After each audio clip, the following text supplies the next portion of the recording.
Next time you hear calcium channel blockers in nursing school, these are the biggest things I want you to remember. Now, there are two types of calcium channel blockers you see in nursing school. They're the ones that end in PINE, amlodipine, nifedipine. And then there are the ones that don't end in PINE, such as verapamil and diltiazem. Typically in the body, calcium will enter into heart muscle. And what does it do there? It causes a contraction, so it makes them squeeze. When you give a calcium channel blocker, it's going to block calcium from entering into the blood vessel or entering into that heart muscle. That blood vessel is going to relax. That heart is going to relax. This is going to cause the heart to work not as hard as it used to.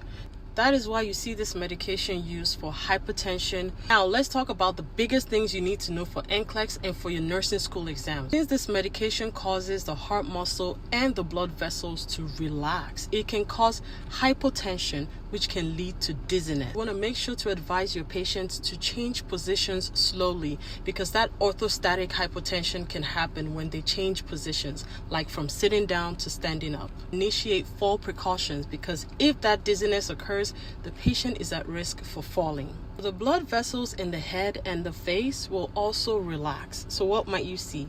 Headache, flushing. This is the big one to know for NCLEX.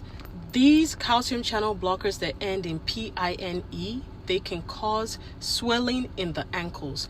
Typically, depending on the assessment, the patient can be changed to another type of medication to help with hypertension. So those two calcium channel blockers that don't end in PINE, such as verapamil and diltiazem, they can also cause bradycardia, which means what? A slow heart, because they can also slow down the electrical conduction in the heart. If the apical pulse is less than 60 or the systolic blood pressure is less than 100, go ahead and notify the doctor. Give them a heads up before you get clearance to give the medication. Remember this one for NCLEX: no grapefruit juice.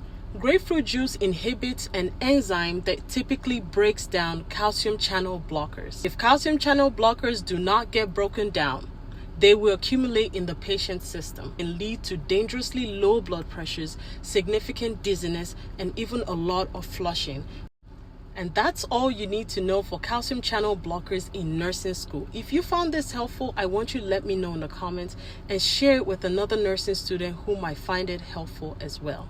Also, let me know the next cardiac medication you're looking forward to, because I'm about to cover it. As always, guys, thank you for being here and watching. I will see you on the next one. Bye-bye.